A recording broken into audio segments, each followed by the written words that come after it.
Mm-hmm.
Good afternoon. It is the 10th day of May in the Lord's year 2022. Today, an important conversation. We're going to have it.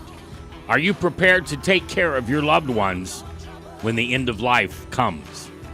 A lot of tips we're going to share with you today, live here on Talk of the Heartland on KCRO.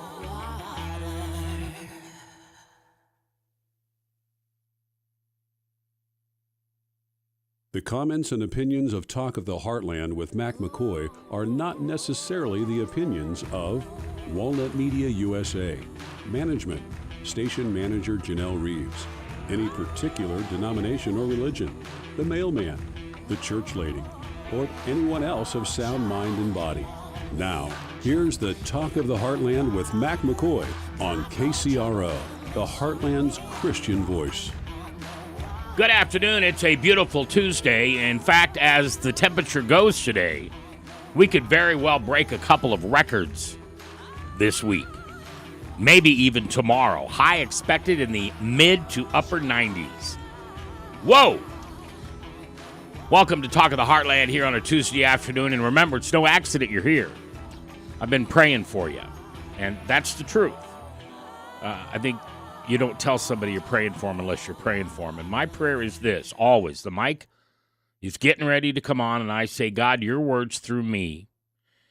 And then please speak through me or one of my guests to help one of my listeners, that would be you, get an answer to prayer.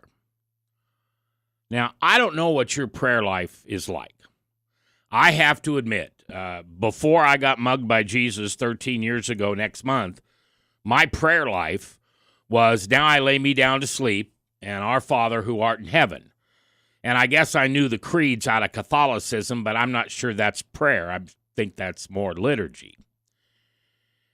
And then when I got mugged by Jesus and I began to develop, or he began to develop this relationship with me, I realized that I was praying to God like he was a pop machine. I was putting in a quarter for every prayer I wanted answered, and it was all about me. We'll have to do a show someday on narcissism, because if you look it up in the Funkin' Wagnall, there's my black and white picture, at least the old Mac.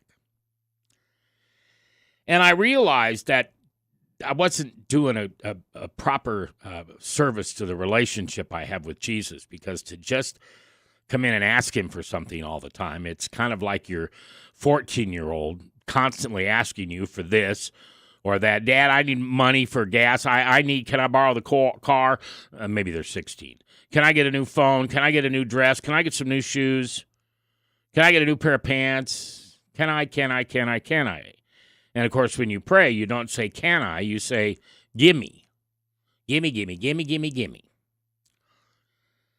And so a man in my Thursday morning Bible study, who I will always be thankful for, I stood up and prayed for the group one day before our Bible study was to start. This was 11, 12 years ago, maybe 12. And after the Bible study was over, he said, Mac, let me give you a couple of hints on prayer. And I said, great, love to hear it, especially from you. He said, number one, don't preach while you pray. Don't act like you're praying to an audience and trying to get their attention. This is intimate. This is how you speak to God, your relationship with your Creator. Now, I understand sometimes we go down the road, or I'll speak for me. I go down the road and just turn off the radio because I've got this argument going on in my head. And I say, in the name of Jesus, Satan, just get out of my head. I mean, you're filling me with a bunch of garbage here. I don't want it. I don't believe it. And the Bible says that if I ask it in Jesus' name, you have to flee. Go away. Go take a long walk off a short pier. And also when you pray, this is the other thing that he taught me, is thank him. Thank him for all that you have.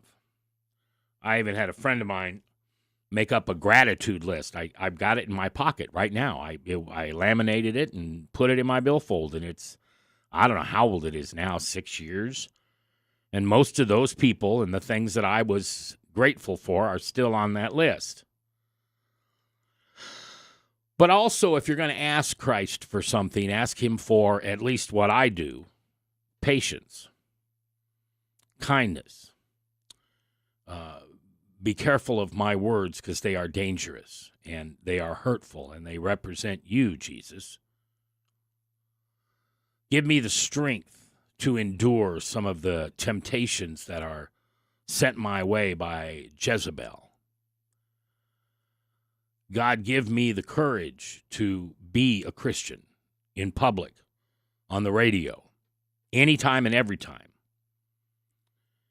You know, I'm not complaining because this job is one of the most important things in my ministry. It's not one of the most important things in my life. Thank God he took those idols away when he came and got me. But it is one of the most important tools that I have in my ministry. And sometimes I forget that I'm surrounded by really good people all day long. I mean, there are people that work inside of our station who may or may not be a follower of Jesus. But everybody's really good people here. In fact, the truth of the matter is I can't think of one bad. Now, I will admit we have 11, 12, 13 people here. We're not a big company. We're locally owned by a tremendous family, actually two families. And Steve and Patrick are exceptional people, and so are their spouses and their kids. And so I don't really hang around with a lot of people who tempt me or challenge me. Every once in a while, somebody will take the Lord's name in vain, and this could happen anywhere, and then they look at me and say, oh, I'm sorry. I say, I'm not offended. Jesus is the one you ought to say you're sorry to. I'm not one of those Pharisees that calls you down for every bad word you say or every thing you do or how you treat other people. I'm just not interested in that. That's not being like Jesus to me. Now, don't get me wrong. If you were called to be that way, to be a judge, and remember, you really can't judge.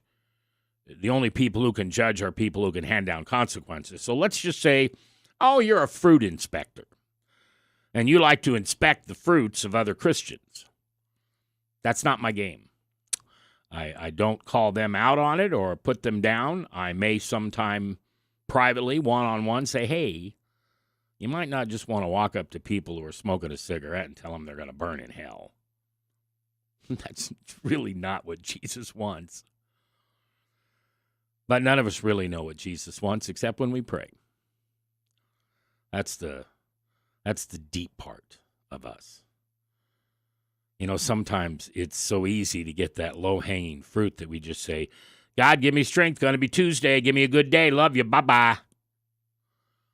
And then there are days when you say, Lord, I thanks for letting me wake up, but I just wish I could go back to bed. I'm not sure that I have a ministry for you today or even at all. I love you. I follow you. I try to be a good example. I probably don't say your name out loud enough. But Lord, give me strength to get through today without falling to his temptation. And by the way, would you please, please, please reveal yourself to me when you've got somebody standing next to me that you want me to minister to and care for, and maybe just keep my mouth shut and love on. Yes, I can keep my mouth shut. So anyway, today is a day that I have been praying for you, and I hope that something I say today, and it's not me, it's him speaking through me. Sometimes I sneak out, but the only time I ever really sneak out on the radio is when we talk about the A word.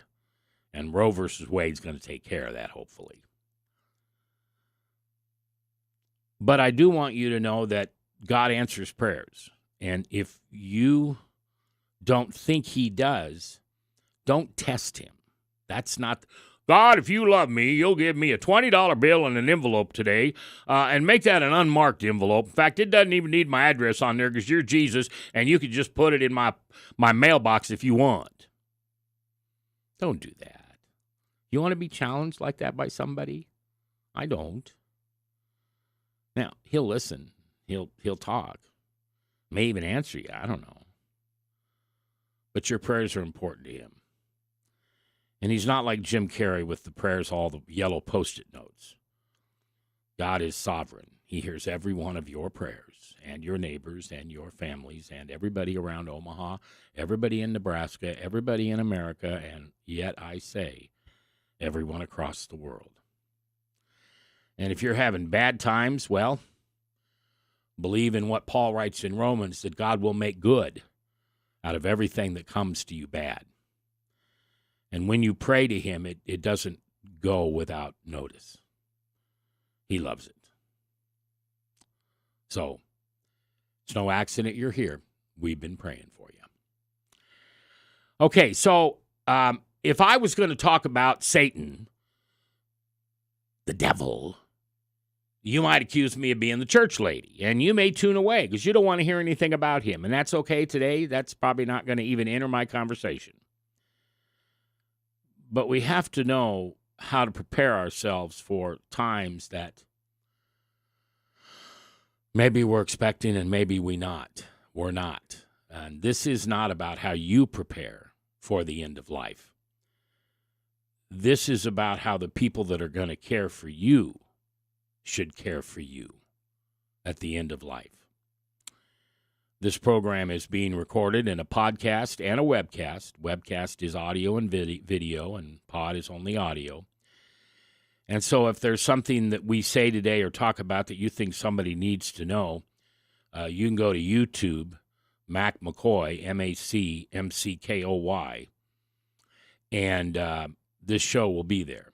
And you can forward it on. It's yours. It's public.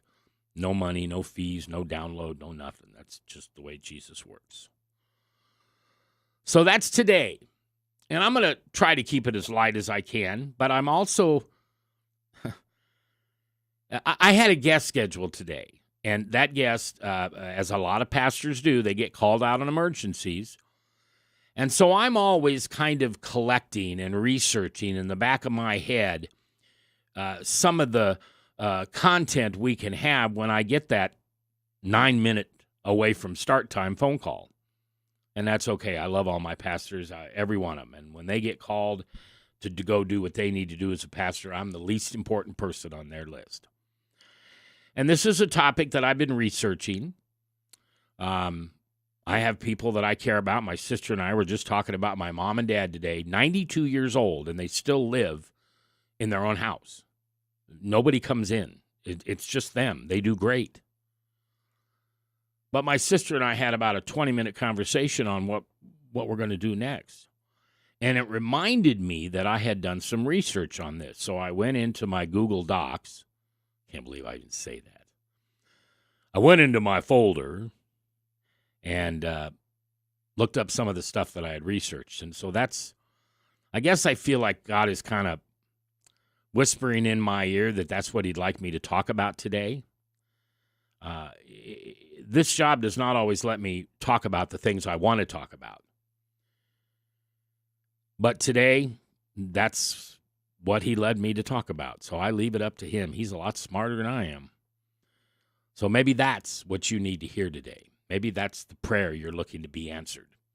Either way, we're going to do it, you and I, today. Now, if you want to ask a question or make a comment, my email is on, and it's easy, peasy, M-A-C, Mac, like macaroni, at kcro.com. It's your voice I want to hear on the Talk of the Heartland, here on the Heartland's Christian voice.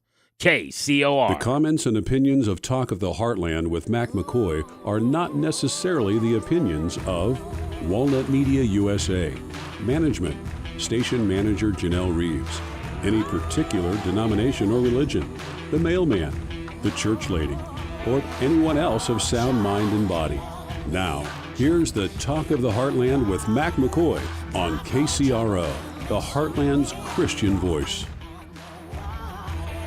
Remember, how are you going to care for the people you love? Because you do love them, and it's up to you. That's today on KCRO. Comments and opinions of Talk of the Heartland with Mac McKoy. You already talked to me. I need somebody else here. Can you just do that for me, God? Thank The comments and opinions of Talk of the Heartland with Mac I McKoy are not necessarily the opinions of Walnut Media. The comments and opinions of Well, I suppose I shouldn't be laughing. The comments and opinions of Talk of the But I Heartland am. with Mac McKoy are Okay, we'll do that later, okay? All right, so when I was growing up, and maybe you too, death was something you saw on television, and it happened between the Cowboys and the Indians, or the mob, the Godfather, the folks that would Tommy guns. Brrr, remember the round cases that they kept their bullets in? Yeah, that was the closest we ever got to death. And even when somebody died, it was that big act. I went to a Western set once where they were filming Westerns. And I was under 10 probably. And I never could figure out how those people who got shot on the roof didn't die from hitting the floor, the ground, the dirt, the cement. And when I went to that set that day, you know what I saw? You probably already know this. It was a big inflated mattress. I mean, huge. And they fell on that. So as a kid, you kind of grow up after you see something like that, and you go that, the death is just in the movies and the TV shows. It's on your soap operas. Who Shot JR? We'll tell you next season. But nowadays, it's a lot more real. Television, movies, streaming, they portray death in many different ways. And that's because everybody somewhere deep inside has an idea about what death is going to be like.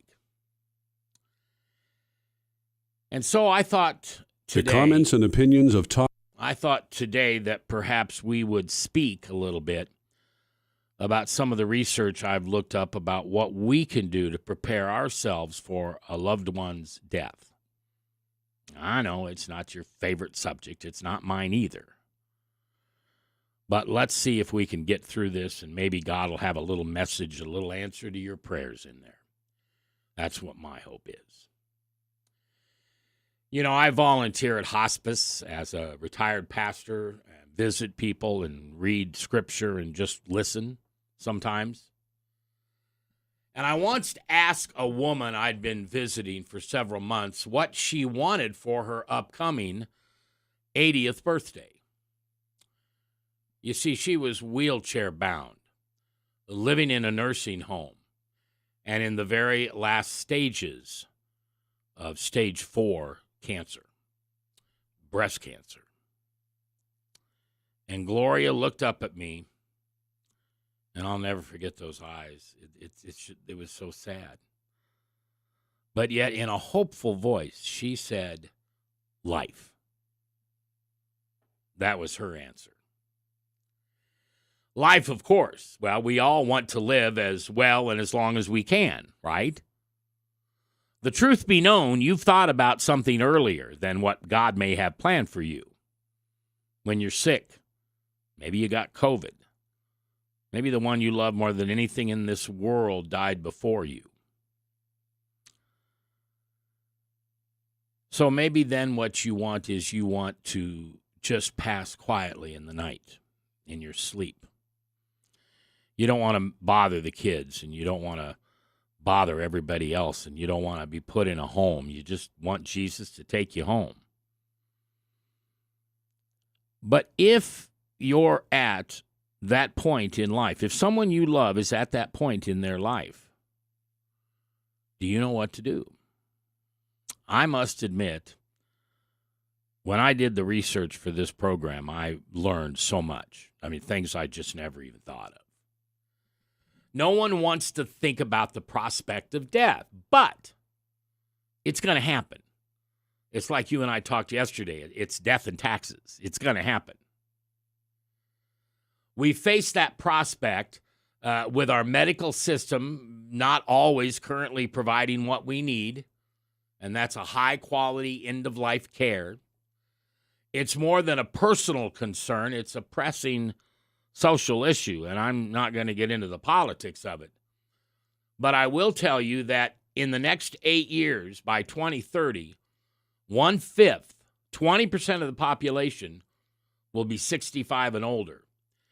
Compared to right now, it's 13%.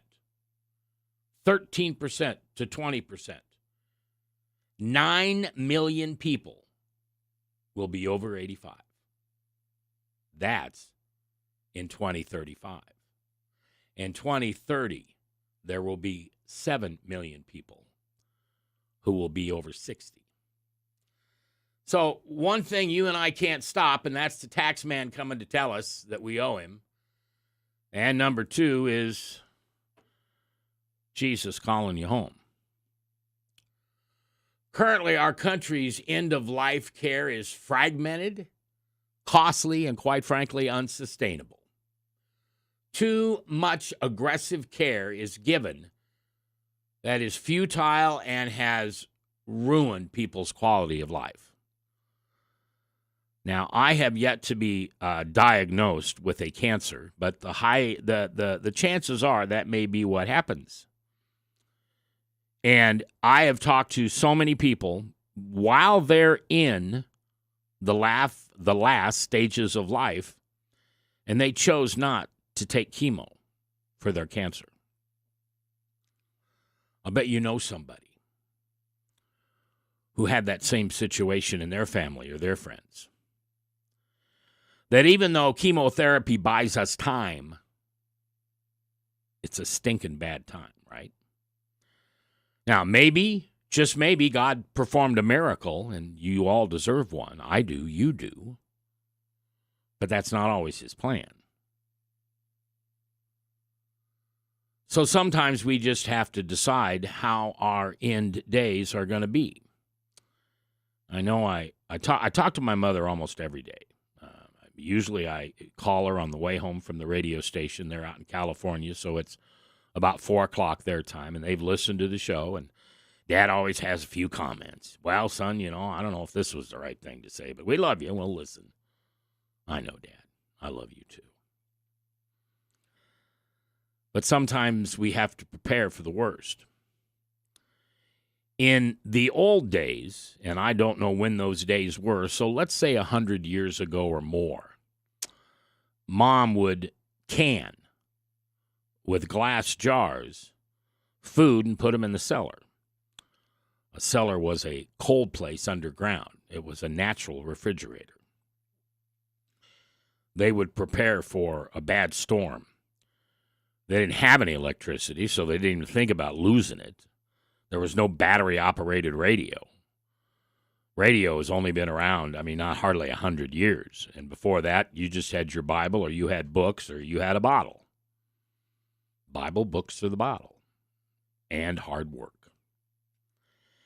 But there were ways that you prepared. There wasn't such a thing as a 401k or Social Security benefits. And heck, for the most part, we didn't even have insurance, neither life nor health.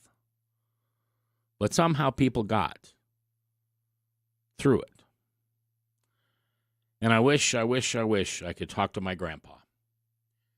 Many times when I see something just goofy as heck, and I'll give you an example. My grandfather told his son, which would be my father, that, son, we can always have a blacksmith shop because we're always going to need blacksmiths because we're always going to have horses. Well, I sit here sometimes and think, electric cars? Are you kidding me? They got a 2-hour battery, a 2.5-hour battery. If I was going to go to Des Moines and visit some friends, I'd have to let it charge for a half hour. Maybe I don't want to sit in Hy-Vee and eat their food for a half hour while my car charges. This putting in a tank of gas is easy. It's a 6-7 minute deal. Do it on your own. You don't need help. Pay for it with your credit card at the pump. You don't even hardly have to get out of the car. But the times, they are a-changing. And believe it or not, medical assistance at this time in our lives is really helping out. I'm not going to be here for about a week, and we'll be playing some best of shows, and there are a few. I'm lucky, or blessed, both. I'm having a reverse shoulder replaced on my right side. And I didn't ever dream the $6 million man would ever be me. Now, it's not going to be $6 million, but I've got a pacemaker with a defibrillator built into it. That's kind of new. I'm apparently one of the guinea pigs that they're testing this on. Most pacemakers just have a pacemaker. My heart is such that a defibrillator would save my life, and so I walk around with one. And by a week from today, what time is it? Yeah, by 4:30 a week from today, I'm going to have a brand new right shoulder.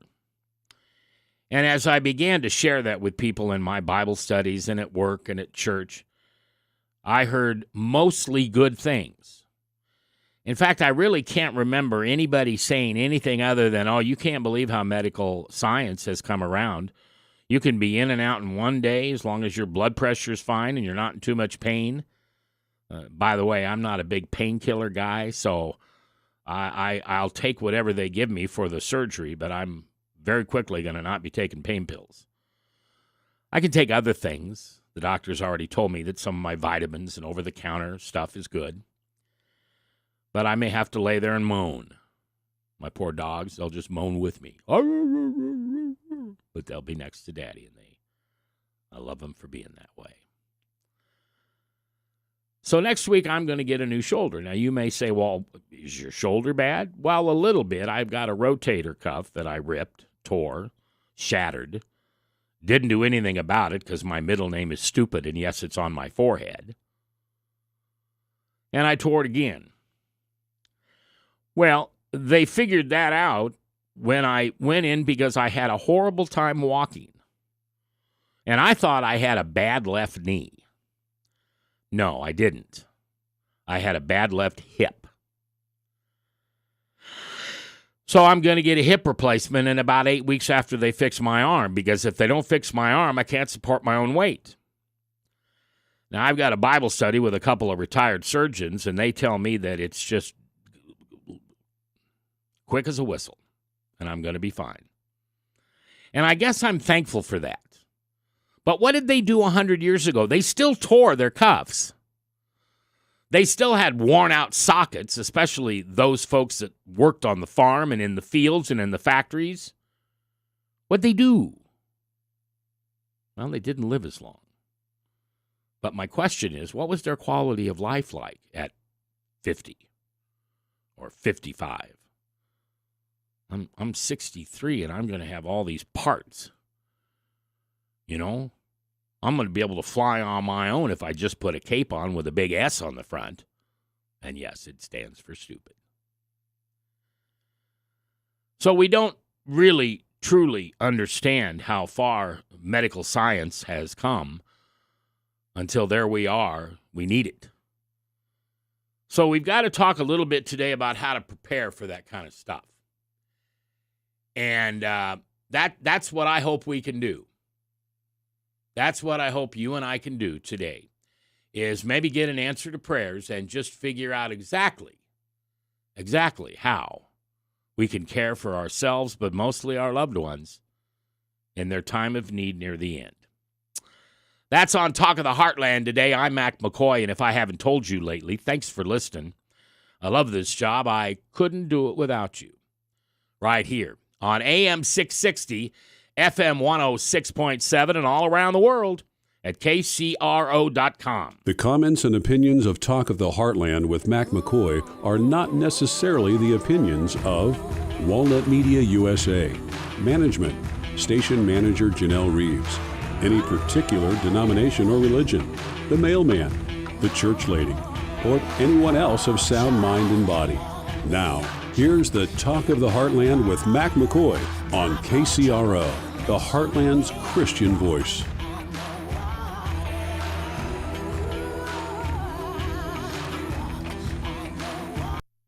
The comments and opinions of Talk of the Heartland with Mac McKoy. The comments and opinions of Talk of the Oh, my, oh, my, oh, my. What happened to the old days when I just queue up a reel-to-reel and they'd play the commercials? I apologize. I'm going to try to get that fixed. But for now, you and I are just going to talk about it, okay? So, now, we have people and places and organizations that are taking serious looks at how to improve quality care, and some are making strides in the right direction. But I've read books where they chronicle the current realities of end-of-life care and point to some outstanding pathfinders and innovators in this field that could make a difference for all of us. It's not just about brink-of-death care anymore. It's about how to better educate our doctors and nurses and provide us more effective dementia care. Design and operate better long-term care facilities.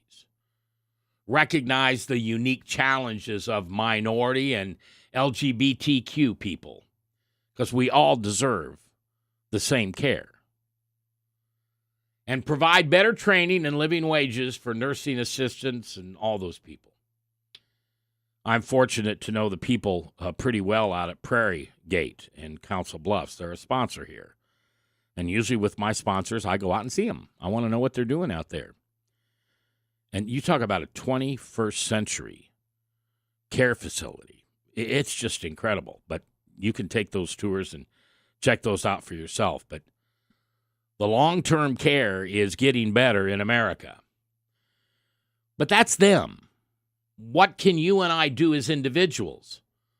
The first and probably the toughest task is to look our own mortality square in the eye. That's no easy feat, and certainly not encouraged in our death-denying culture. If we do, we can do better being advocates for ourselves and our loved ones, and begin to understand the many choices we have to face and take some responsibility for ensuring our loved ones that will be there for them. Because there's something that's changed in the last 100 years. Mom, I'll be there for you. Well, that's usually because Mom lived with you. Families lived close to each other, if not all in the same houses. It wasn't until after World War I that we began to kind of spread out and get our own homes. And after World War II, they had to have 2 garages. Or maybe just one, but it had to have a garage. And an attached garage. That was a luxury. But those are the things that are in the past. Now we really can keep Mom comfortable. Now we really can't take care of Dad's pain.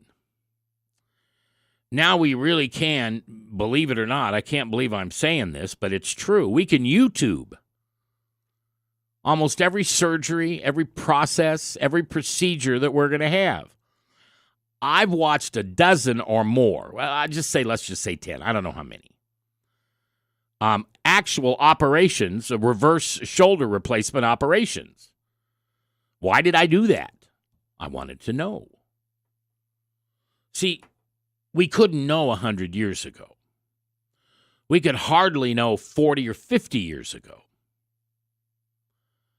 But today you can actually go to your computer, go to your phone. Isn't that ridiculous? Grandpa, if you're listening, I can go on my phone and watch what you'd call a movie in real time.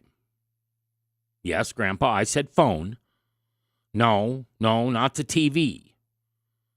No, it's in full color. In fact, I can even watch it in 3D. Yeah, I know, Grandpa. I love you too, but I'm telling you the truth. That's where we've come to. What can we do as individuals? Well, the first and probably the toughest task is to sit down with our loved ones and say, what do you want?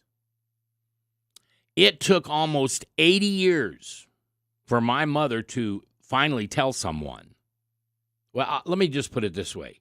It was 50 years of my life when I finally got her to tell me whether she wanted to be cremated or buried. I can't believe how long it took them to buy their plots and their wills.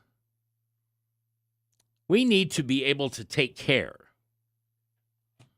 of the people that we love in those ways as well as other ways. Hey, do you ever feel crushed for time? And it's just important that we know what our loved ones will need. So, how are we going to accomplish that? Well, we've already talked about honesty and looking at our mortality and facing it. It's another nice thing about following Jesus. There is a comfort in knowing where we're going and what will happen and why it will happen. And unfortunately, there are those of us who have not figured that out. I shouldn't have said us. I love to interview or talk to hospice nurses. I have for years. Because I wanted to know more about the end-of-life times. This was long before it was popular. Long before people realized it was necessary. Maybe popular isn't the right word. Maybe it's just necessary.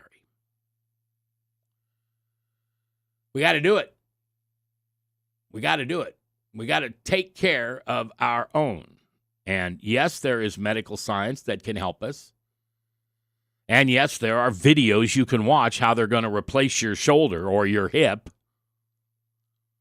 And yes, you can walk in a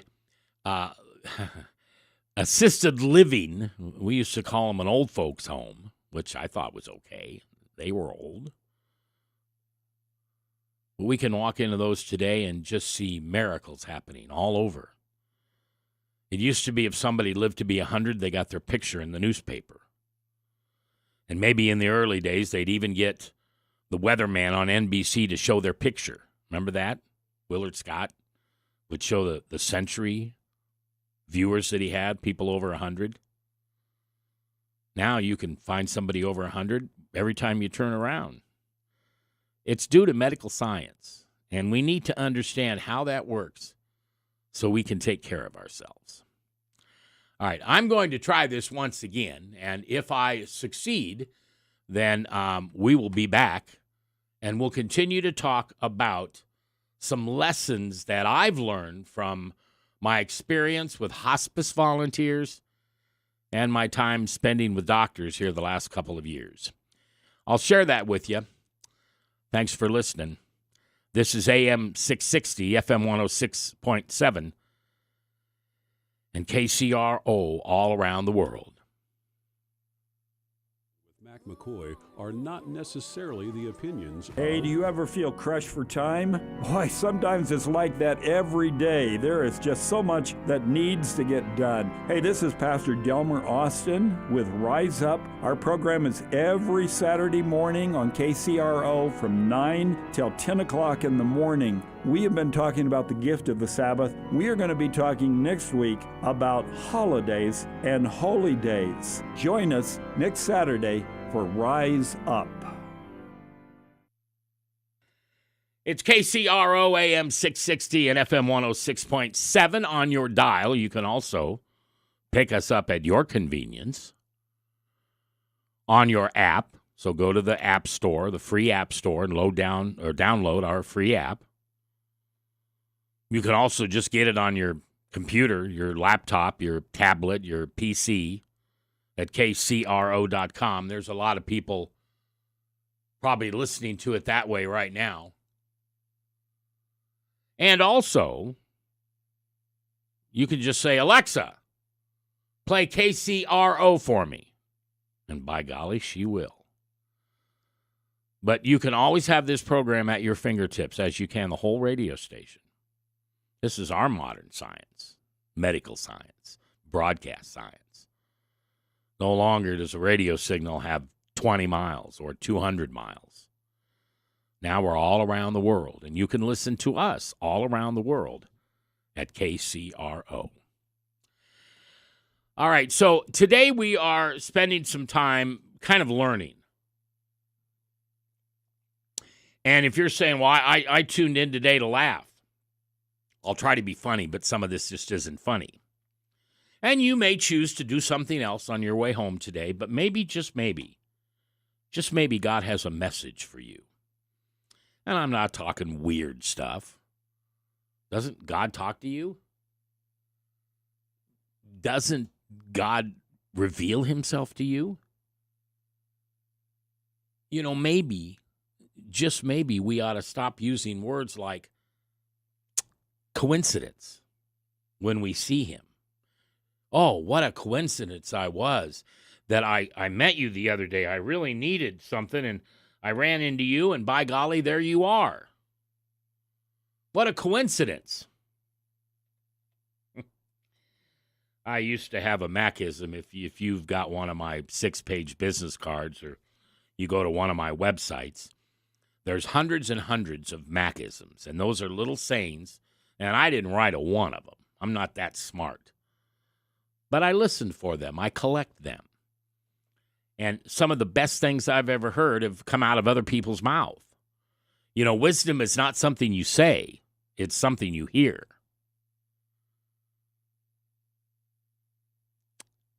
And in that 6-page business card, my favorite was always number 3. And for years, number 3 was coincidence is God's way of staying anonymous. Well, first of all, my friend Davy Bloom told me that God doesn't want to stay anonymous, and that's the first thing he didn't like. And the second thing is change it to reveal himself. Because maybe coincidence is not a coinky-dink. Maybe it's the way God is revealing himself to you. I can't tell you how he does that. I can tell you how he does it for me. But I don't believe there's a tuner that you go to AM1 and you listen for God, and AM2 you listen for your whoever. For me, I have to pray. God, if you send somebody my way that you want me to minister to, you want me to stand by him, you want me to just shut up and listen, you got to pop me upside the head because I'm not that smart. And by golly, he has, over and over and over. So maybe, just maybe, coincidence is God's way of revealing himself. And one of the ways he reveals himself to all of us is when we're broken and we're down and we're out. We're losing the one we love so much. And so he tells us how to do it. Does he write a book? Does he send an angel to say something to us? Well, maybe. Maybe there's a book out there you can buy that he penned. Oh, it was the hand that wrote it, put in the type or hand wrote or whatever, but it's God's inspiration. And sometimes we have to realize that the miracles that we look for, well, they are God's way of revealing himself to us. And those are very important, at least in my life, to pay attention to. How do we do it? We just tune ourselves in and we pay attention. And hopefully we're paying attention. Because if you think for 1 minute that God cannot take care of anything and everything you want in your life, well, maybe we need to do a better job of listening to God. All right, so as we go through this list and these learnings of how to care for people that we love or need to take care of, or I hope you're not in a situation where you're not up for this,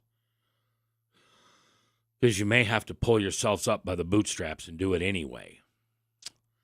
I've got a daughter of mine that told me I would never, ever, ever, ever be in a retirement home or assisted living or whatever. Now, do I want that for her? No, I don't. And I've told her that.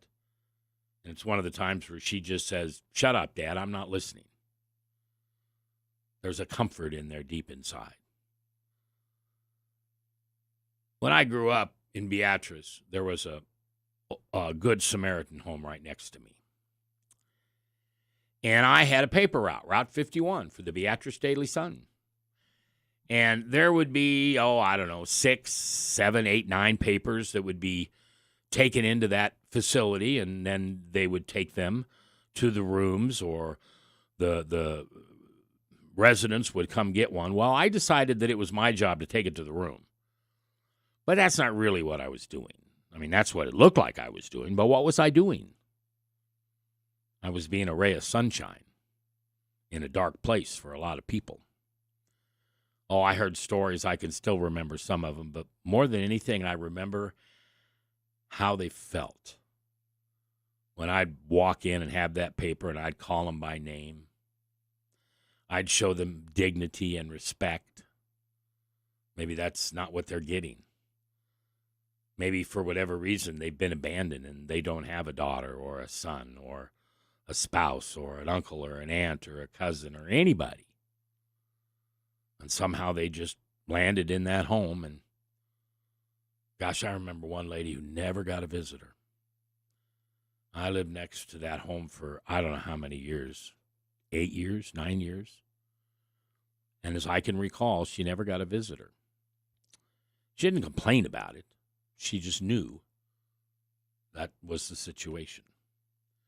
Never got a visitor. Truth University. I believe many of us long to experience a greater reality of God's presence and God's power. I believe many of us want to know Christ in a greater way. I believe our hearts all need to be revived, but so few voices are going to bring us to that place where we can see revival again in our land. Amen? Truth University with Pastor Aaron Trimble of West Point Family Worship Center. Saturdays at 4 p.m. and Sunday mornings at 8:30 on KCRO. Naloxone is a drug used to safely reverse an opioid overdose and is now more readily available in Nebraska. I'm Dr. Rob Rhodes, a Nebraska family practice physician. I encourage you to learn how to respond to an opioid overdose and administer naloxone to potentially save a life by getting the free Opie Rescue app for your phone. Be Opie ready. Download Opie Rescue. Paid for by the CDC. Sponsored by the Nebraska Department of Health and Human Services and aired in cooperation with the Nebraska Broadcasters Association and this station. Hey, this is Mac from Talk of the Heartland, and I want to tell you thanks for listening. I love this job, and I couldn't do it without you. And there's many ways to listen to us. You have Facebook. You have KCRO.com. Plus, you've got our, if I may say, world-famous app on your phone that you can hear us anytime, fully digital. And don't forget smart speakers like Alexa or Google. We just want you to listen. And no matter where you are when you're listening, at home, at work, or in the car. Remember to write it down. We are AM 660 and 106.7 KCRO. And we want to hear what you think about what we do. So call me at 1-402-819-2666 or email me, Mac, like macaroni, Mac at KCRO.com. It seems like everyone I talk to these days is saying, I can't wait for things to get back to normal. Well, the fact is, normal isn't coming back. Jesus is. That's why our focus should be on Jesus rather than the anxiety, fear, and frustrations we're experiencing in this world. I'm Debbie Blank, inviting you to join me Sundays and Monday evenings at 5:30 p.m. so we can discuss the perfect remedy that we have for fear and anxiety. 100 years KCRO.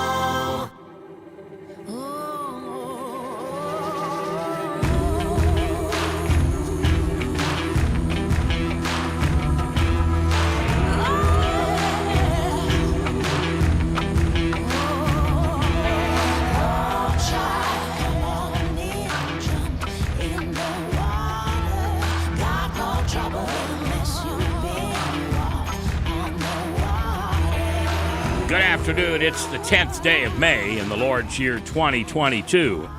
I'm Mac McKoy, and this is the Talk of the Heartland here on AM 660, FM 106.7, and all around the world at KCRO.com. Today we're talking about something that needs to be talked about, and maybe that's not what you want to hear today, and I apologize. You know, I usually try to teach out of the Bible. I'm blessed to have a pastor in here 4 or 5 times a week and learn about him and his belief and his church beliefs. And that is much more what I'd rather be doing. But today I got a phone call with about 9 minutes left before the show started that the pastor that was coming in today got called away to something. And you know what? That's perfect.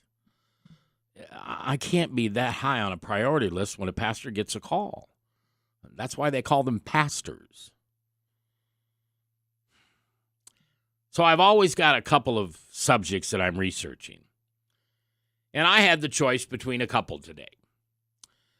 I had the choice between how to help you deal with a narcissist in the way Jesus would have dealt with them. And it's much, much different than the way I would deal with one without doing the research on that. And we'll get to that one day. Another one, of course, is forgiveness. That's my ministry. That's what God has called me to do, to help men and women walk through the process of accepting, granting, and forgiving themselves. I love my ministry. I get to meet people and come beside them, and God brings them to me, and I go beside them and I listen. And I play counselor for a while, although I really don't give much advice, so maybe I'm not a very good counselor. But I do listen about whatever it is that's happened to them, whatever it is they've done that they can't forgive themselves for, or that person living rent-free between their ears, constantly whispering in their head, you're not good enough. You were a lousy husband, lousy father, lousy mother, lousy grandpa. Lousy, lousy, lousy. Well, that isn't God. And that's the devil. But see, there's a face on that. And it isn't red with horns and a tail and a pitchfork. It's somebody who's wounded you and hurt you. I know. And quite frankly, the only way to get out of that is go through the process of forgiveness. And here's kind of an example of how to do that. You know, if for some reason I wanted to be a professional football coach, there had to be some point when I played the game, probably, watched a lot of games, probably. Maybe I went to college for it. Maybe, probably. But I couldn't just wake up at the age of 18 or 19 and say, I'm out of high school, I want to go be the coach for the Dallas Cowboys. Tom Landry, move over. Mac's coming in. We have to prepare, whether it's education, whether it's practice, whether it's YouTube's, whether it's going to talk to a mentor who's done it. They know how. And as much as I'd like to tell you forgiveness is as easy as a 10-second prayer, it's not. You have to prepare yourself to get rid of that voice living rent-free between your ears who is constantly reminding you of your past. I have a sign at home, and I love the sign. It says, forget your past. You're not going there. Don't look back. Look forward. That's where you're going. But that's not what the devil wants to do. He wants to tempt us, and he wants to punish us, and he wants to make us miserable. That hole inside that can only be filled by God, and you know what I'm talking about. People fill it with alcohol and drugs and food and gambling and anger. Binge TV watching. Never leaving the house and reading books over and over and over and over. Anything to stop from having to deal with life, especially my life. Well, most of the time you follow that breadcrumb trail to the end of the rainbow, you find yourself. I used to tell somebody that eventually when the onion got peeled all the way down to the center, all they were going to do was find themselves. Wasn't anybody else that had to change, improve, shut up, talk more, be gentle, be whatever. I don't know if that person's learned that yet. But when Jesus came and told me that my ministry would be about forgiveness, that was the funniest thing I ever heard. You know why? Because I didn't have any. I didn't know how to forgive anybody. Oh, I knew how to act like Jesus and treat people better. But I didn't know how to forgive. And I learned an unbelievably incredible, most valuable lesson. And that is you can't give something away that you don't have. So I had to learn to forgive so I could give that away to you. And so as I always say, if you need somebody to talk to, somebody to get you through a tough time, I listen well. Because I do this on the radio 2 hours a day, and sometimes more, sometimes less. But 24/7, I'm thinking about what God wants me to do. I really am. And most of the time, it has a face and a name. Maybe I know them, maybe I don't. Most usually, I don't. But they become a very, very important part of my ministry. And if God blesses me and the other person the way that I hope he does, then the other person is prepared to go help somebody else, because that's what it's all about. So today, we're not going to talk about forgiveness. I guess I just did. We're not going to talk about narcissism. We're not going to talk about Isaiah 52 and 53, which are one of my favorite topics.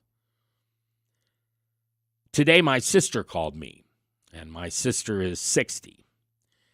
And our mom and dad are 92 years old apiece, and they still live on their own. Not assisted living. Nobody comes around the house. They take care of themselves. That's who my mom and dad are. And my sister and I began to have that tough conversation. Now, see, they're clear out in California. And my sister's constantly running 6 minutes, driving, from her house to theirs, cooking their food, doing their laundry, making their meals, picking them up when they fall. And we both know that that's not sustainable. And so she said, didn't you once tell me you were doing research on a program of how to care for the ones you love when the last days come? And I said, yeah. And boom, if it was a visual, there was this light that came on above my head. You know how that looks with a light bulb and a little white pillow there or cloud? That's what I'm going to talk about today. Now, I don't know why I said that, because I had a guest coming in. Well, guess what? The guest got called away. He's a pastor, and he needed to go with someone in his congregation and pastor. So here are you and I just can't help but believe that, and you don't have to believe it, I don't care. But I believe sometimes God comes up and tugs on my shirt and says, hey, you know that thing you always say that it's no accident you're here? I've been praying for you, and maybe you'll hear an answer in your prayers somewhere in what we say, what Jesus says through us, what the Holy Spirit brings to your ears or your heart or your tummy. That's what happened today. May not be a big deal to you. That's okay. You have your own miracles. Today, this was kind of a miracle to me. So today, on this program, we will spend some time talking about how you're going to care for your loved ones and how to prepare for those last days now. Because Jesus is with us, and he wants us to know something. I don't know what it is, but I know you're going to hear it here on the Talk of the Heartland on KCRO. KCRO is seeking partners interested in sharing God's message to our listeners. We would welcome the opportunity to discuss the mission of your business, organization, or ministry and how it might fit into the KCRO lineup. For more information, go to kcro.com and contact Janelle. Hey, do you ever feel crushed for time? Boy, sometimes it's like that every day. There is just so much that needs to get done. Hey, this is Pastor Delmer Austin with Rise Up. Our program is every Saturday morning on KCRO from 9 till 10 o'clock in the morning. We have been talking about the gift of the Sabbath. We are going to be talking next week about holidays and holy days. Join us next Saturday for Rise Up. Omaha Mayor Jean Stother. The attacks against Brett Lindstrom just aren't true. Brett Lindstrom is the only actual proven tax cutter for governor. His record on taxes is clear. Property tax cuts, income tax cuts, Social Security tax cuts, together totaling more than $1 billion in tax cuts for Nebraska families.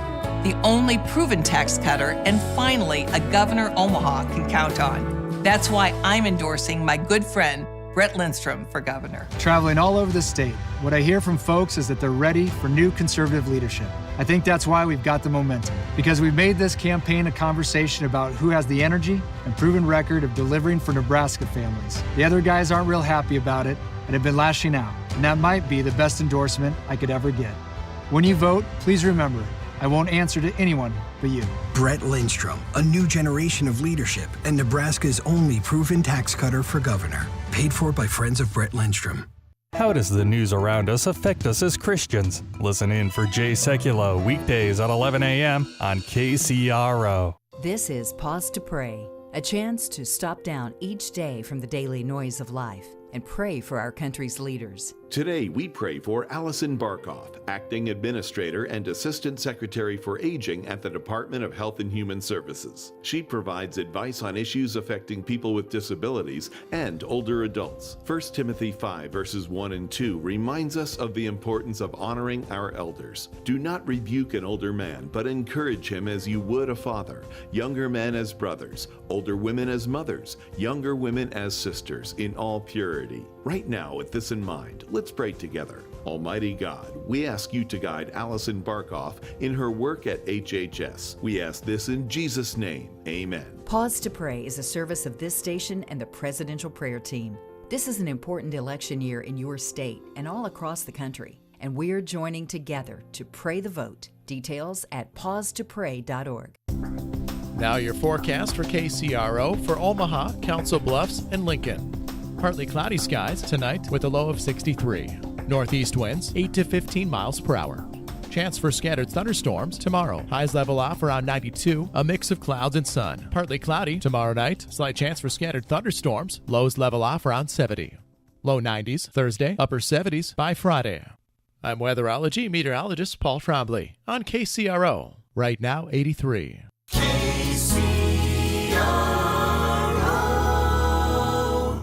You are invited to tune in every Sunday right here on AM 660 KCRO for the Covenant Church live broadcast at 11 a.m. Covenant Church is located at 150th and Blondo Street in Omaha. The mission of Covenant is to know Christ and to make Him known. For more information, go to covenantomaha.church. That's covenantomaha.church. Or visit in person and bring the family to the 9 a.m. or 11 a.m. service. Come find a place where you can belong. Come home to Covenant.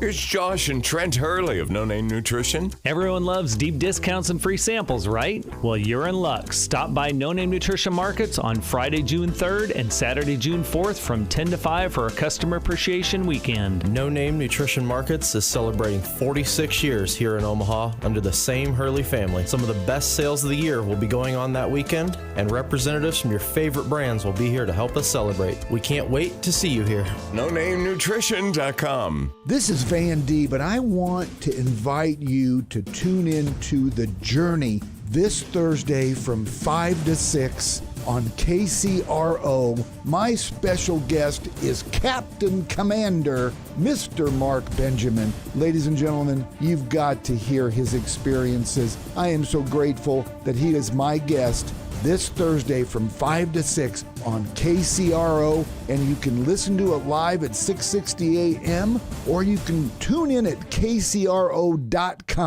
The Heartland's Christian Voice, KCRO.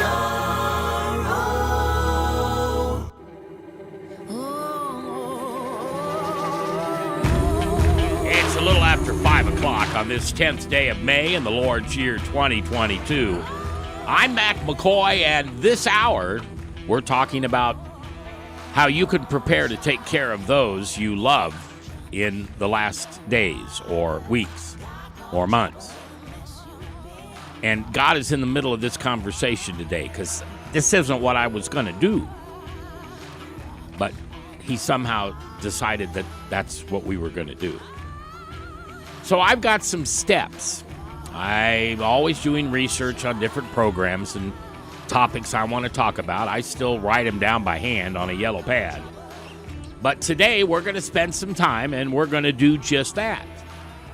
We're going to look at some steps that you can do to prepare for those days that you're going to care for your loved one. Today on KCRO. Heartland's Christian Voice, KCRO Omaha, K294DJ Lincoln, regionally on 660 AM and in Lincoln on 106.7 FM, streaming on KCRO.com. Alexa, tune in, the KCRO app, and devices that haven't even been invented yet. Fox News, I'm Rich Dennison. Alabama murder suspect Casey White, taken into custody last night after a 10-day manhunt, has waived extradition and will be transferred from Indiana. Vanderburgh County, Indiana Sheriff David Wedding says the pair was planning a shootout with police. Their plan was pretty faulty. They're criminals. Their plan was faulty, and it failed. Vicky White, the Alabama jail official accused of helping him escape, died from what officials say was a self-inflicted gunshot wound. Boston Municipal Judge James Stanton today clearing celebrity chef Mario Batali of sexual misconduct. I'm going to find the defendant not guilty to the charge of indecent assault and battery. He had been accused of kissing and groping a woman in 2017. The career of the 61-year-old former Food Network fixture crumbled amid several sexual misconduct allegations. America's listening to Fox News. Now your forecast for KCRO for Omaha, Council Bluffs, and Lincoln. Partly cloudy skies tonight with a low of 63. Northeast winds 8 to 15 miles per hour. Chance for scattered thunderstorms tomorrow. Highs level off around 92, a mix of clouds and sun. Partly cloudy tomorrow night. Slight chance for scattered thunderstorms. Lows level off around 70. Low 90s Thursday, upper 70s by Friday.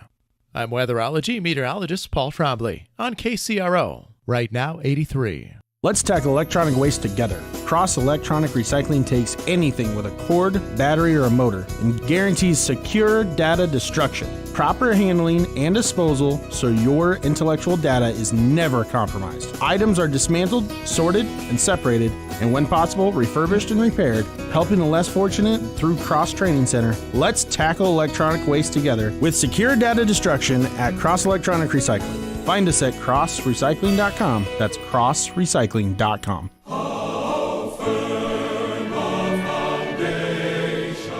God has always asked his people to be generous and kind to those who are in need. Don't harden your heart or shut your hand, the text says. Well, this week on our trip through Deuteronomy with Dr. McGee, we learn more valuable insights on helping the poor and managing wealth. So join us as we make our way through the Bible. Through the Bible, weekday mornings at 6:30 and 10:30 on KCRO, the Heartland's Christian voice. From research to results, Rank Seed is rooted in technology. It starts with good genetics, and Rank Seed evaluates more than 80,000 data points of breeding material. By planting plots throughout the Midwest and Great Plains, we expose our genetics to a wide range of environments, which helps us select the best varieties. We then utilize the latest technologies, including robotics and color sorters, to ensure the highest germination and the best quality of seed, tirelessly striving to better serve our customers. Rank Seed, results since 1846.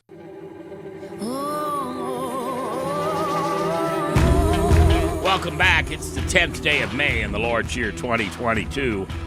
I'm Mac McKoy, and this is the Talk of the Heartland on 100-year-old KCRO, the very first radio station to come on the air in Omaha, Nebraska, just turned 100 about a month ago. And it's one of the reasons why I think God called me home, because Omaha is where I was born. I was raised in Beatrice, educated in Lincoln, worked at Omaha for a few years before I went over to Iowa, the other side of the river. But God called me home, and one of the reasons I think he called me home, no, not that home. I'm not dad yet. Called me home because I wanted to be a part of this. You know, it's not a lot of time that somebody can be a part of something when they're 100 years old. And I'm talking about the radio station, but we're also talking today about the people that you love. No, this isn't a commercial for a health care or home in care visits or anything like that. It's a conversation about how to prepare yourself for taking care of somebody you love deeply that's in the last stages of life. And I will admit, in today's time, it's just real easy to go to Prairie Gate, sign the paperwork, write the check, and mom and dad will be taken care of. But what did you do to prepare yourself and them for that? I think there's a few things that maybe we could try to figure out together. One is I know I've got to educate myself about the different key treatments for end-of-life care, because I want to make informed decisions. I'll give you an example. If you're like me, you probably grew up thinking that whatever the doctor said was fine, and you just do it. Second opinion? No, I trust my doctor. That's Dr. Marcus Welby over there. He's my man. Or the lawyer. Well, this is what you ought to do. Okay, you're my lawyer. I trust you. And that may be true for you in both cases. But as I may have told you before, next week I'm gone all week. I'll probably be here on Monday with you for a while. But Tuesday morning at 6:30, I'm having a major surgery. And I have to admit that some of the things I've been doing in the last few weeks was preparing in case something happened. I know that sounds silly, but you got to be prepared. I don't want to dump this on my loved ones. I made sure my will was caught up. I made sure there were no old bills hanging out there, so they didn't have to deal with that. Made sure that my wishes for my funeral were at least written down. Who knows whether they'll be followed through with, and I don't really care. But I also have been working on taking care of myself a little better this last month or so. And one of the things I did was, I just moved here to Omaha, you know that, so I had to get recommended by someone to see different doctors. And one of the doctors I got recommended to go see is a very, very busy man. And after spending the last month with him, month and a half, I can see why. He's very good at what he does. And he put me through a lot of things to prepare myself for this surgery. A few pounds here, a few pounds there, a little less of this, a little more of that. And also, I spent some time with a spiritual mentor on the phone almost every day, just talking about what could be the consequences of this. Do I expect anything bad to happen? Nope, I don't. And if it does, God's will.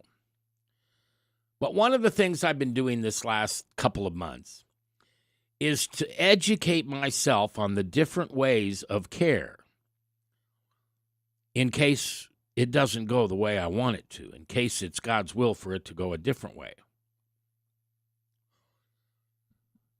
Before I could talk to family or friends about what matters to me, I had to talk about what matters to them. Does that sound goofy or what? Yes, I had that conversation with my children. What do you want? What do you want me to do? What don't you want to see happen should something happen? What would you not want to be a part of? Because you know what? You don't have to sit by my side and hold my hand as Jesus comes to get me. I don't need anybody in my life to witness that. That doesn't bring me comfort for other people to be in pain. Now, I did have one daughter say tough. Actually, she said tough feces. Because I'm going to take care of you till the moment you die. And then I'll keep praying for you. And I hope you'll pray for me. There are profound questions about the very heart of our lives, with our children, with our spouses, with our loved ones, with our companies, with my friends. If I had a limited amount of time left to live, what would be the most important thing I could do? Sounds like a bucket list, right? What would make life continue to be worth living? What would I be willing to tolerate in terms of rigorous and aggressive treatment in order to achieve a longer life? See, that's the framework of kind of what we're talking about today. We're looking into the many tools that hospitals have at their disposal if I choose to prolong life, and how these tools may be employed at critical moments. A DNR. I always thought that was Department of Natural Resources, but apparently it's called Do Not Resuscitate. And although I kind of laughed it off a few years ago when my mother-in-law passed away, and she didn't have one, and we all wished she had. She wished she had, but you can't change it in midstream. They won't let you do that. So what would I be willing to tolerate to live a day longer? It helps to know in advance what life-saving procedures actually look like in practice, so I can better assess which, if any, would be acceptable to me and under what conditions. I signed a DNR. There were some people in my life that weren't very happy about that. And I love them just the same. Because they're going to miss the person just like you're going to miss the person when they're gone. But if you've ever considered these kinds of things to help you stay in a quality of life you would desire if you lived longer, it can be a very difficult invasion. Invasion of your body, invasion of just imagine. You may just end up relying on your doctor's recommendations, or more problematically, movies and TV portrayals. I've been watching a few of those, and they're very unrealistic about the outcome, and it's not the norm. CPR, advanced life support, feeling can be life-saving, particularly when you are young and you have an acute condition. But for me, and maybe you, we can't often significantly increase our quality of life without providing much benefit years ago. My mother used to tell me you only get one set of teeth and take care of them. She's 92 years old and she has her own teeth. Here's another example. Many doctors will prescribe feeding tubes to patients with dementia, even though it can lead to pneumonia, infections, ulcers, and all other kinds of things. The doctors, if you don't have a DNR, they take an oath to do whatever it takes to save our lives. That's why we need to know our options. So the first thing I want you to write down today, if you're writing things down, and maybe you're not, maybe you are, but I want you to write down to educate yourself on different treatments. The next thing we're going to talk about is start conversations with loved ones so that they are clear about your wishes. I did that this last couple weeks. I can tell you firsthand it's not fun, but it's necessary. That's what we'll talk about when we come back. It's 22 minutes after 5 on this 10th of May on KCRO. And thanks for listening. Attention Omaha parents. If you're looking for a fun, safe, affordable summer camp experience for your kids, look no further than Camp Croc. Located at Croc Center Omaha, just off the Kennedy Freeway and Q Street, Camp Croc runs weekdays from the end of May through August 5th. Kids ages 6 through 12 will enjoy all kinds of activities, from sports and character building to swimming and STEM projects. Plus, breakfast and lunch are included. Call 402-905-3500 for more details or go to omahacroc.org. That's omahakroc.org. Hi, I'm Dr. Rob Rhodes, a Nebraska family practice physician. Are you or someone you love at risk of an opioid overdose? Get the free Opie Rescue app for your phone. Opie Rescue can guide you through the steps of how to respond to an opioid overdose. Be Opie ready. Download Opie Rescue today. Paid for by the CDC. Sponsored by the Nebraska Department of Health and Human Services and aired in cooperation with the Nebraska Broadcasters Association and this station.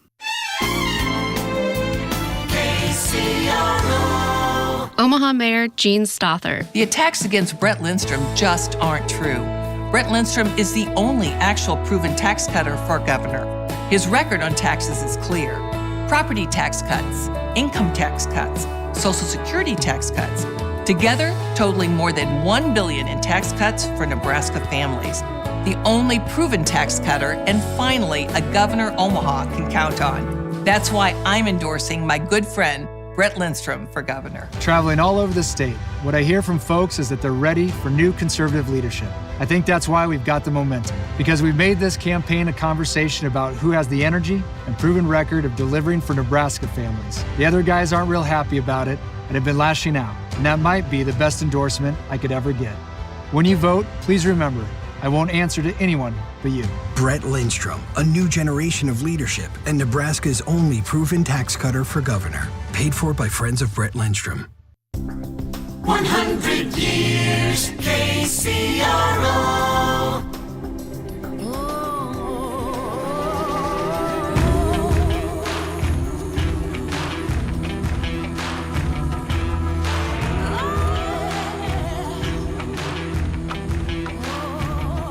Good afternoon. It is the 10th of May of the Lord's year 2022. I'm Mac McKoy, and this is the Talk of the Heartland. And if you don't recognize that music and you wonder, Mac, where can I get that? I love that song. Well, I'm fortunate to be able to use it because it is the theme song for the miniseries Chosen. And I wrote them a letter asking if I could use their music, and I've done that before, and you hear nothing. It's cricket. But these folks wrote me back. Real easy. Yep, go ahead. You have our blessings.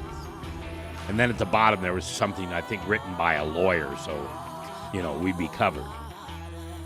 But if you haven't watched The Chosen, I would encourage you to do so. And I don't say that because they let me use their music. I say that because it's one of the most incredible, biblically correct series I've ever watched.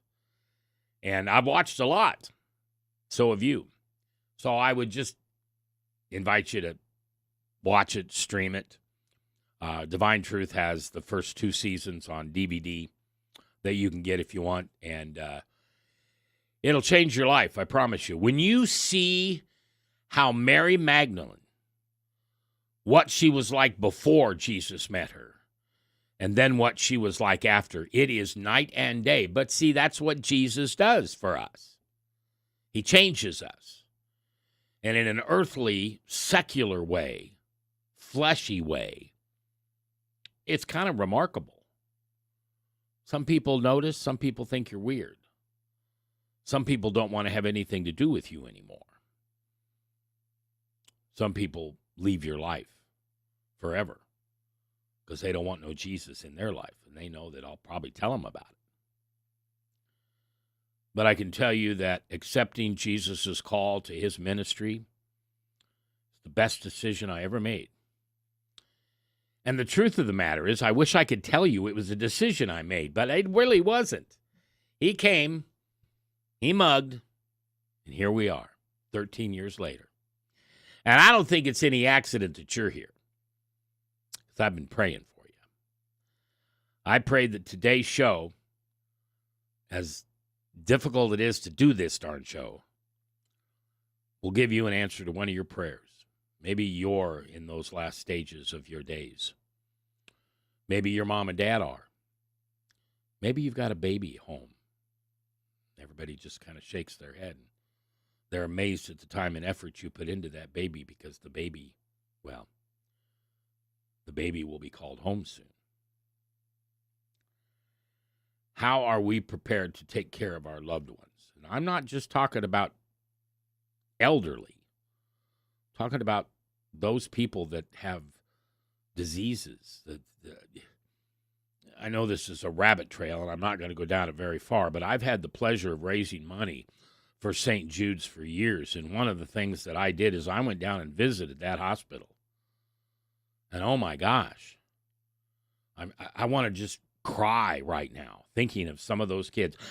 I know you see them on television, but when you're there firsthand and they take your hand, they've got no hair, they can hardly talk, they're 6, and they thank you for what you're doing,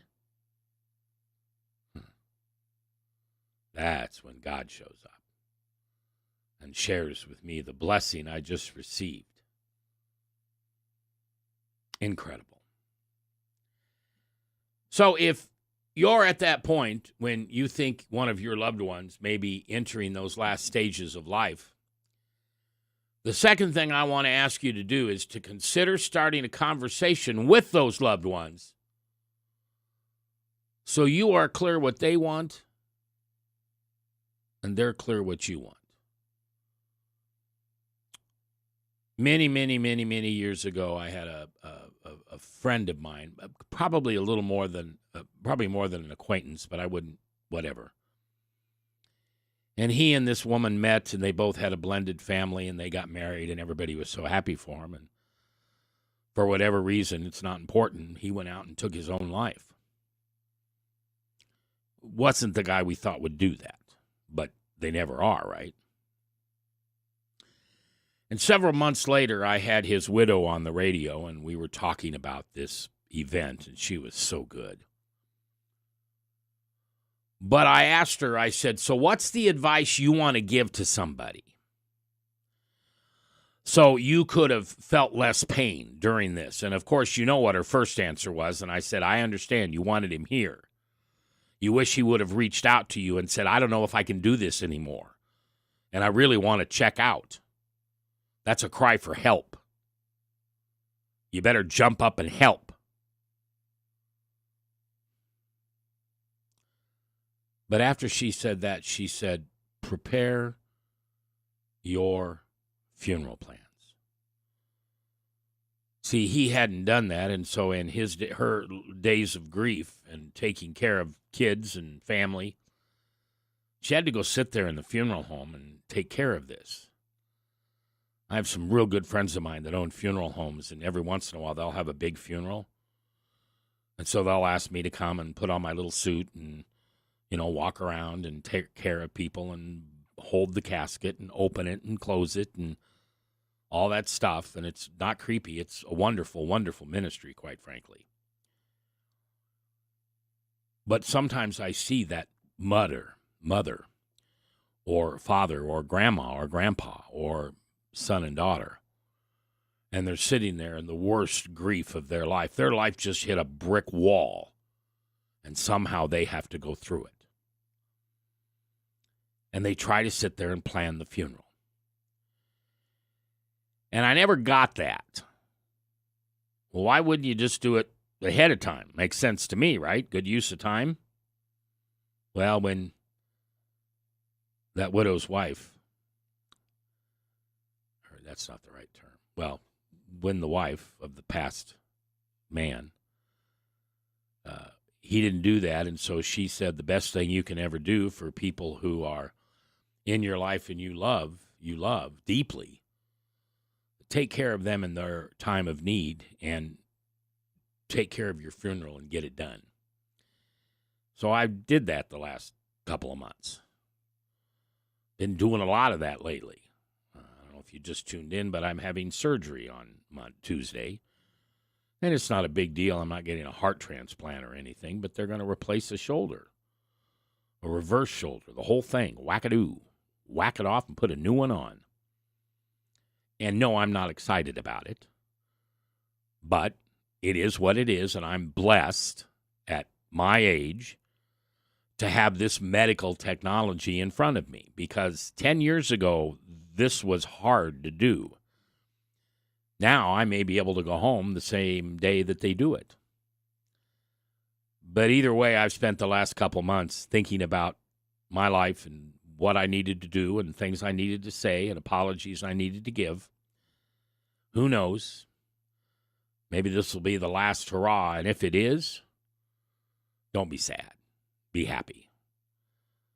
And it's the same thing I'd tell you about your loved ones. God did not come and take them.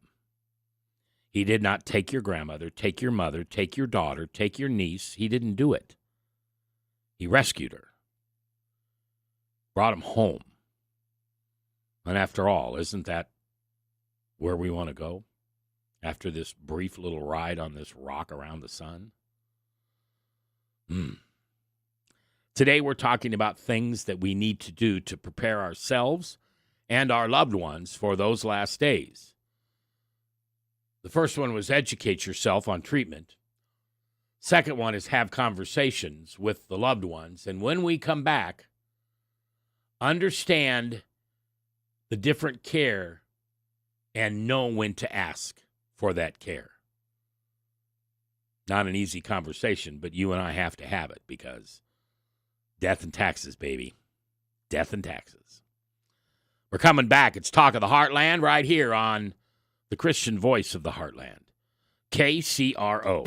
Happy May! It's so great to see the grass, flowers, and trees. It's also great to have the peace of mind that comes with getting the best coverage at the best price on all your insurance needs from Vandervorst Insurance. For your peace of mind, give Greg and Cheryl a call at 330-7979. That's 330-7979. I've been saying it for years. Don't even need speed dial. 330-7979. And happy spring from Vandervorst Insurance. Hi, this is Mac from Talk of the Heartland, and you know, it's no accident you're listening to us today. We've been praying for you. We know that there's something stirring inside of you that you wish God would answer in a prayer. Well, we're praying for you too, and maybe, just maybe, God will slip that answer to your prayers into the show with one of the guests or the pastors, or who knows, maybe even me. We want to hear them at 1-402-819-2666. It's Mac at KCRO.com. And no matter where you are when you're listening, at home, at work, or in the car, remember to write it down. We are AM 660 and 106.7 KCRO. Everything Satan does is counterfeit. And just as the ministry of God, so you will watch and see Satan trying to do what God does so that he can get the worship that he desires. Join Dr. David Jeremiah for his series, Signs, next time on Turning Point. Turning Point, weekday mornings at 9 on KCRO, 660 AM in Omaha and 106.7 FM in Lincoln. Oh. Good afternoon. It's Tuesday, and this is the Talk of the Heartland. Yeah. On the Heartland's Christian Voice, KCRO. By the way, email is the way to contact me if you would like to tell me what you like, or most importantly, probably tell me what you don't like. You know, that's important. You've heard me say this. I used to own restaurants, and I loved it when people say, oh, that prime rib was just out of the world. And I said, well, that's great, but make sure you tell me when it's not. See, Jesus teaches us to be teachable. That's what the term humble means. Humble is not shy or weak or meal-mouthed. Humble is teachable. And sometime you can send me an email that says something and you're teaching me. For instance, I got a letter a few weeks ago from a gentleman down in Lincoln, and he said, Mac, don't ask people where they worship if you want to find out if they know Jesus. Don't ask people if they still have a relationship with God. Are we okay with God? Ask them a simple question. How do you respond to the gospel? The good news. And man, that'll take the sheep and the goats and just divide them in half. Because it will tell you whether they have a relationship with Jesus or not. Now, I'm not telling you what you should do with that information when you find out. It's a touchy moment. But trust God. Let him speak through you. And the exact same thing will come out of your mouth that God wants them to hear. It's no coincidence. God's revealing himself to us every time we turn around. And thank you, God, for doing that. You are amazing. All right, so my sister and I had a conversation on the phone earlier today, and it was about what to do with mom and dad. They're 92 and living on their own. I don't mean in assisted. I mean on their own. And it's harder and harder for my sister, and I realize that. And so it's time to have that talk. And I said, well, you know, I've been researching this because of my upcoming surgery. And my sister said, what? I mean, I know you're having surgery, but it's not that big a deal. Well, okay, I hope it's not. But one of the things we have to do is we have some things that maybe we need to say. Because if you don't get a chance to say them, you'll probably never know it. But your loved ones that have been waiting to hear it will. If I could have only said one more thing to Dad. If I could have just sat on Grandpa's lap one more time, shared Grandpa's special chocolate milk. I'm not trying to be morbid. I'm trying to be joyful. I'm trying to tell you that death and taxes are the things we can count on. Can we control them? Yeah, we can. We could pay our taxes on time so we don't get in trouble. And we can prepare for those few days, weeks, months of our life. And today we've been talking about some of the things you could do. One, educate yourself on the treatments that are out there for you. Number two, have those difficult conversations with your loved ones so they know what your wishes are and what your wishes are for them. At some point, the word hospice will probably come up. Many, many, many years ago, when I was doing political talk, I made a comment on the air one day, and I know why I said it now, but I didn't know Jesus when I said it. I said, I think hospice is just sending somebody away to die. And holy Toledo, the phones lit up. And I heard from more hospice nurses and Carter's Got Pills. But see, God wanted me to learn something. He wanted me to learn the incredible value that these hospice nurses have. The skills and the talent and the love and the caring. And I mean, it just changed everything I thought about that process. And I'll never forget one lady from, that place over in Des Moines.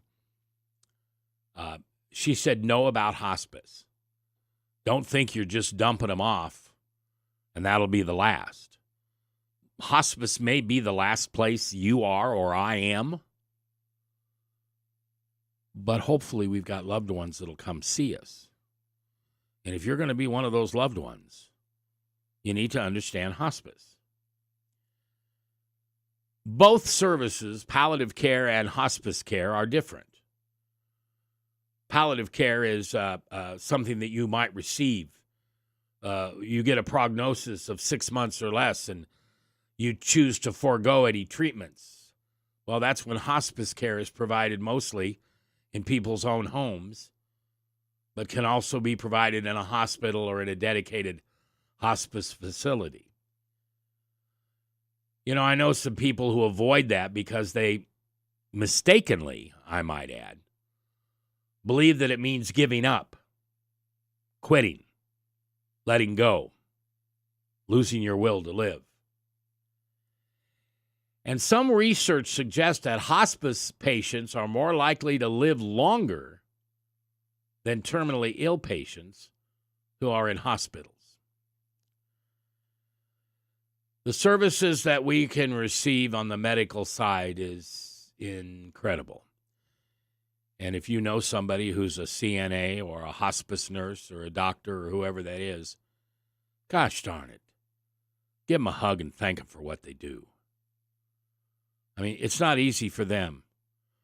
My doctor that's going to do my surgery next week said, you know, I'm going to pray right before I begin the surgery because I know that I can't do this without him. Now, he said, I can tell you that because I know you'll understand. And I thought, yeah, I can only hear you tell that to somebody who wouldn't understand. What do you mean? You don't know if you can do this? Well, excuse me, doctor, I'm going to get somebody else. But when your doctor is a follower of Jesus, he knows that the skills and the talents that he has comes from the Father and the Son and the Holy Spirit. And it's good to know that your doctor believes in those people that invented surgery, those people that practiced for years in school to do this surgery, and those people that give it real good odds that things are going to work out fine. All right, so when we come back, this is going to be a little tough one, but you got to learn how to communicate effectively with the doctors and the medical staff. It's not the old days. You don't have to just say, yes, doctor, whatever you say. Now, you can, but you don't have to. And we'll talk about that when we come back. It's 5:45 on the 10th of May, and thanks for listening. This is the Talk of the Heartland on the Heartland's Christian Voice. AM 660, 106.7, and all around the world at KCRO.com.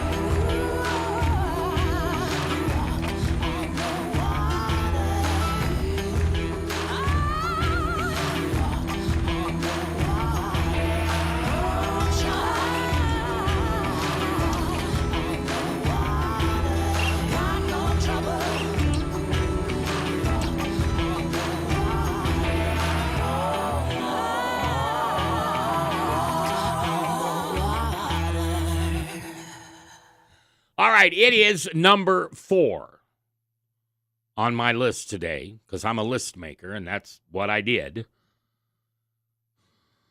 is I made a list of the things that I needed to do, and got a phone call today from my sister that we may be looking at the very same thing for our parents.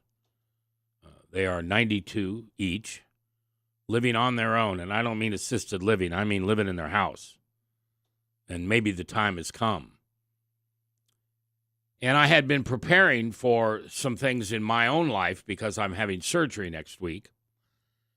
And it's not like a heart transplant or anything, but my doctor said this is a big deal. Don't take it lightly. He said, first of all, anytime anybody puts you under, there's a chance you won't come back. And that's not the anesthesiologist that would do it. That would be God bringing you home. But no matter, you got to prepare yourself. And so one of the things I've learned here in the past few months is learn how to communicate effectively with my doctors and medical staff. Now, I know that sounds like a chapter in a book, and maybe it is. But for heaven's sakes, we got to work on this, you and I. We got to know what we're walking into, whether it's us or whether it's our parents.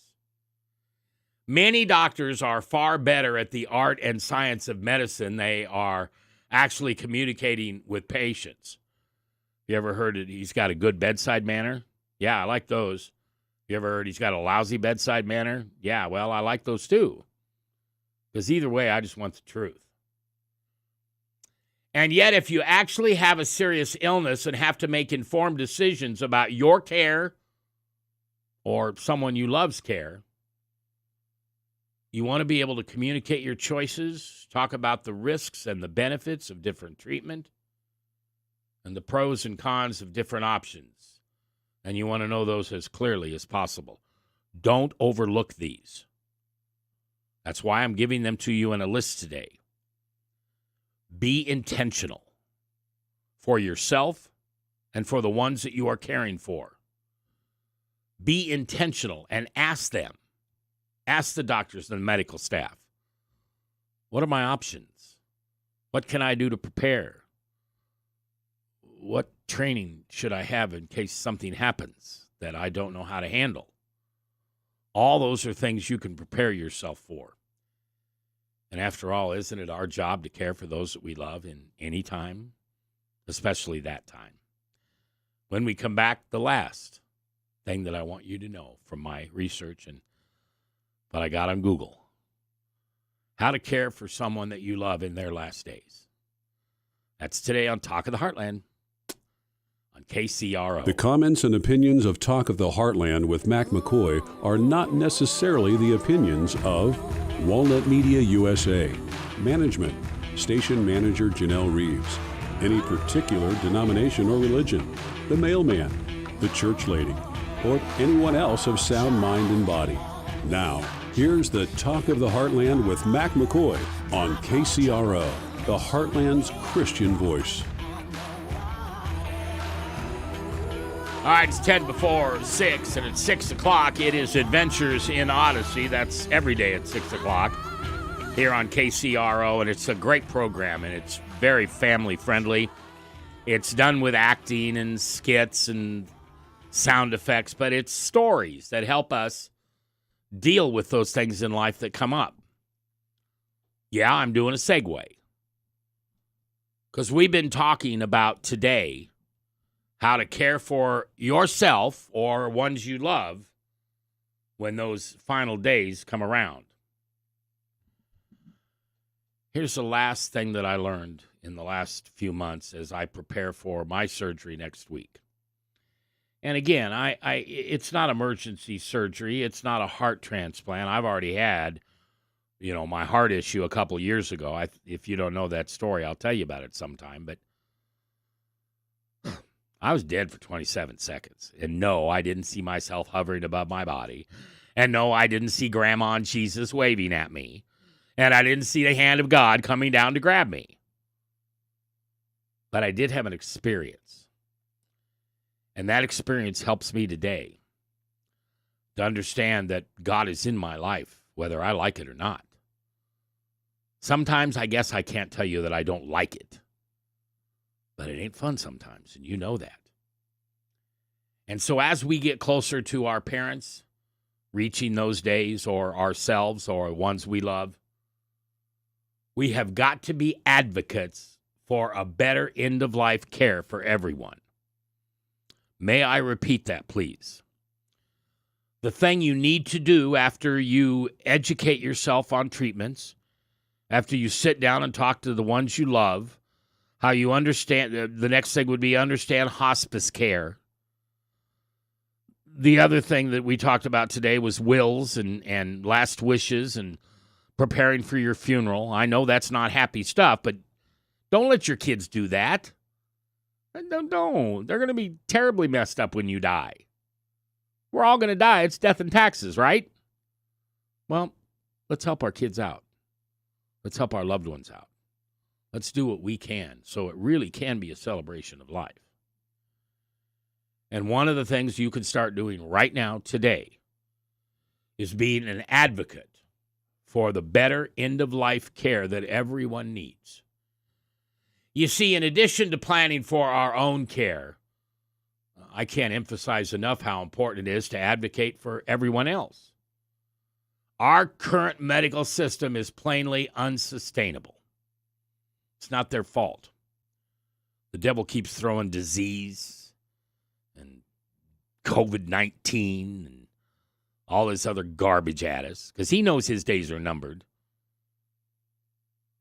But I believe that our aging baby boomers, and I'm one of them, it's time to wrap back into our activist genes and address the many intertwined social and medical issues involved in the end of time.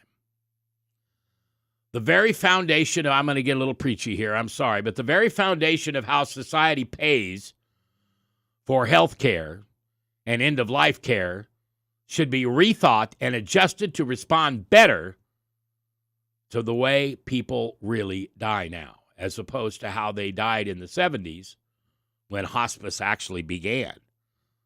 I mean, there were people that had to stay in the hospital, and that's where you passed on. Then came hospice, but we're beyond that now. Not beyond hospice, but beyond the old hospice. The way we deal with multiple cultures and differences in sexual and gender orientation. Yeah, I know how you feel about that, but that's a part of your family. And now is not the time to preach. Now is the time to love. The way we design and operate long-term care facilities, see, you and I can make a difference in that. The way we train and compensate direct care workers, that's what our votes are for. Elect someone who understands that. And they're not just giving you a line of garbage because I think I think I want to tell them that I'm going to take care of them in the old days. Here's the three biggest lies in politics. Don't worry, I'll take care of you. And the I'll take care of you is not what you worry about. It's they say, don't worry. Maybe they even say, trust me. And the other two don't matter. But you know what they are. Taxes. And all the other things they're going to solve because they're sitting in that office. Blah, blah, blah. See, the way public policy addresses medical care, but not the critically important element of non-medical support, has got to change because it's frail. And it's going to fall apart before our very eyes. And we're going to be the guinea pigs that they practice on. Okay, if that's the case, I want to know about it. I want to be an advocate for end-of-life care.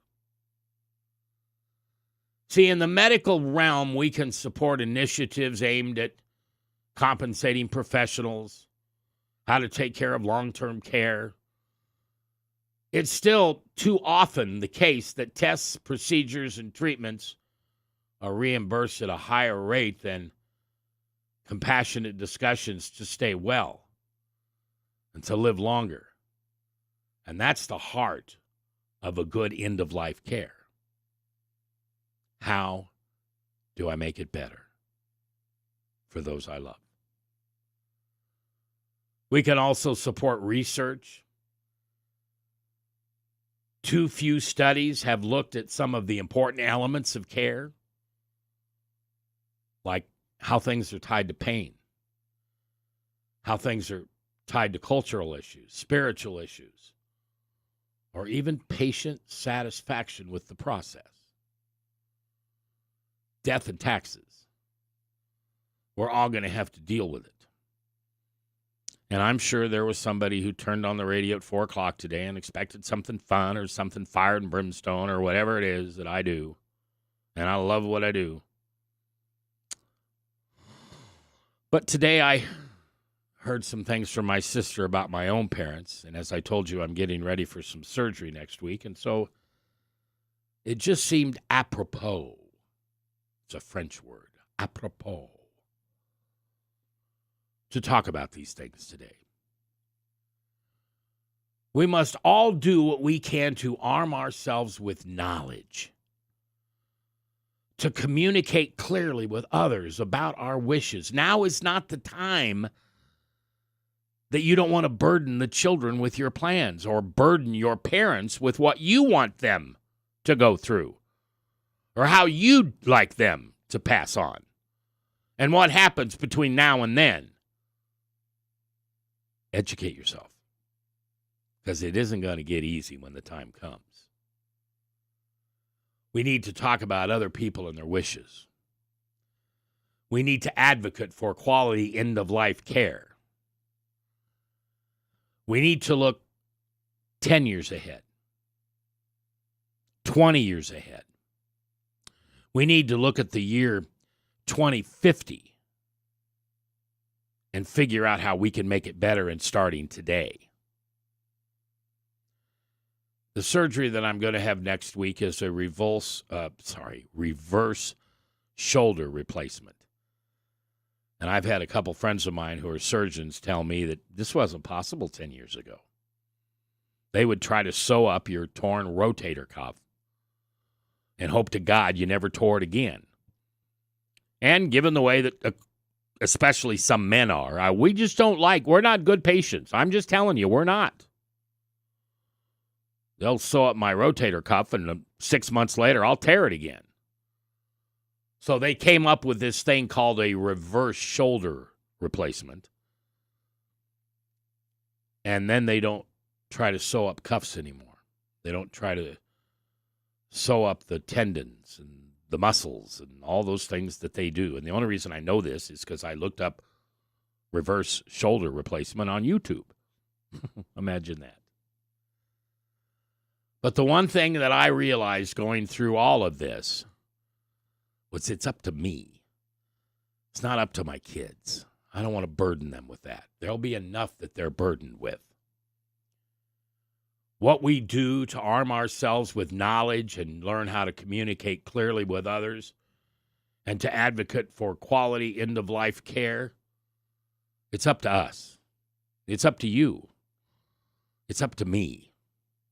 And yes, I paid for this announcement.